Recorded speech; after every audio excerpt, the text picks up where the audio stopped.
Salam sejahtera bagi kita semua. Senang dapat bertemu kembali bersama saya Pastor Charles Sebastian dalam channel YouTube kita Bro Semesta. Saudara-saudari terkasih, hari ini kita telah memasuki hari Minggu Paskah yang ke-7. Hari Kamis yang lalu kita telah merayakan hari raya kenaikan Tuhan ke surga.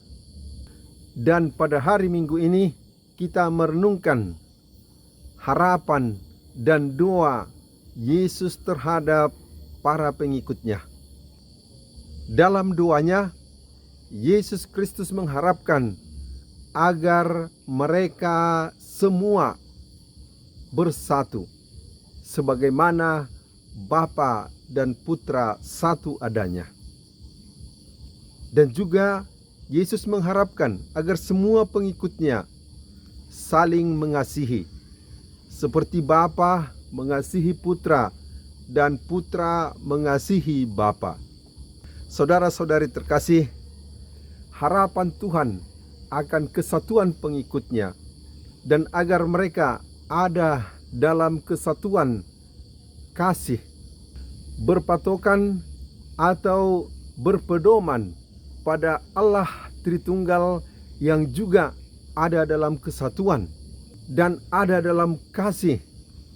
Kesatuan Allah Tritunggal itu begitu kuat dan begitu erat, sehingga kita dapat mengatakan bahwa kesatuan yang utama, yang pertama adalah kesatuan dari Allah Tritunggal yang kita sebut dengan Trinitas. Tiga menjadi satu yang tak terpisahkan. Dan kesatuan Allah Tritunggal ini adalah kesatuan yang paling kuat, yang paling erat, dan yang paling indah. Dan harapan Tuhan kita Yesus Kristus agar kesatuan ini menjadi model, menjadi contoh panutan bagi setiap kesatuan para pengikut Kristus, agar mereka merasakan kekuatan seperti kesatuan Bapa, Putra, dan Roh Kudus menjadi patokan kriteria untuk para pengikut Kristus. Saudara-saudari terkasih, dalam kenyataan hidup kita, kita juga menyadari betapa indah kesatuan dan betapa indah kasih yang mewarnai kesatuan itu. Namun dalam usaha kita untuk mewujudkan kesatuan dan kasih itu, banyak kendala yang kita hadapi. Contoh, dalam negara kita, NKRI, Negara Kesatuan Republik Indonesia. Secara ideal, negara kita menyadari dan mengusahakan atau membuat semboyan Bhinneka Tunggal Ika, supaya kalaupun kita ada bermacam-macam, tetapi kita adalah satu, dipersatukan oleh negara tanah air yang tercinta ini.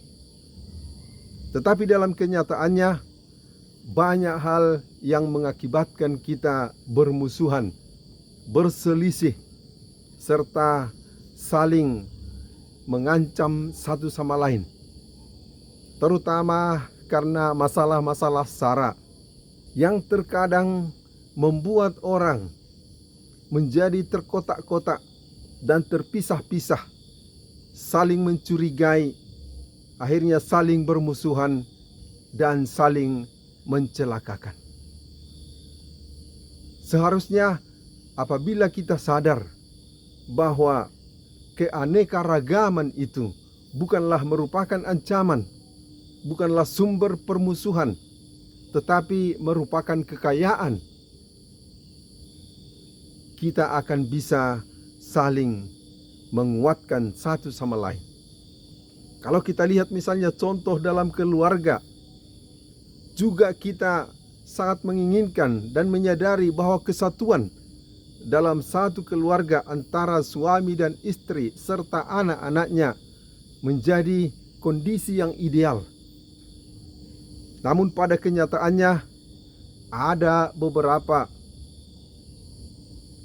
keluarga yang akhirnya menderita, rusak, broken home akibat terpisahnya suami atau istri, anak-anak dari orang tua, dan seterusnya. Dan kita juga menyadari bahwa keterpisahan, perselisihan seperti ini mengakibatkan penderitaan, mengakibatkan luka-luka di hati dalam kehidupan banyak orang. Inilah kendala-kendala yang antara lain kita temukan dalam kesatuan-kesatuan, dalam kasih yang kita coba untuk bangun, namun belum bisa kita capai sebagaimana seharusnya. Seterusnya di dalam kehidupan kita, kita juga berusaha mendirikan, membangun kesatuan-kesatuan untuk menjadi kekuatan kita. Ada berbagai macam persatuan, persatuan marga, persatuan adat, persatuan satu profesi, persatuan satu jurusan, dan sebagainya. Ada juga grup-grup, misalnya membuat satu grup di WA dalam bidang media sosial. Namun begitu banyak usaha kita untuk menjadikan kita kuat, solid dalam satu kesatuan, mengecewakan kita karena belum bisa tercapai. Atau kesatuan yang kita temukan adalah kesatuan yang bersifat sementara, karena banyak kendala-kendala yang menjadi tantangan dalam menghayati kesatuan yang indah itu. Maka pada akhirnya dalam permenungan ini kita akan berkata bahwa kesatuan dan kasih yang terindah itu merupakan tujuan, labuan, dan capaian yang ingin kita gapai, yakni kesatuan Tritunggal. Maka dalam kehidupan kita sebagai seorang Kristen, sebagaimana didoakan oleh Tuhan kita Yesus Kristus sebelum naik ke surga, kita juga berusaha agar kita ikut diperkenankan bergabung dalam kesatuan Allah Tritunggal, dan di dalamnya kita memperoleh peneguhan, kekuatan, dan akhirnya kesempurnaan serta kehidupan yang abadi bersama kesatuan terindah, kasih terindah dari Allah Tritunggal, dan doa Tuhan kita akan terpenuhi secara sempurna. Saudara-saudari terkasih, hingga di sini saja permenungan kita kali ini. Sampai bertemu pada permenungan-permenungan kita di video-video yang lain. Salam sejahtera bagi kita semua. Pace e bene.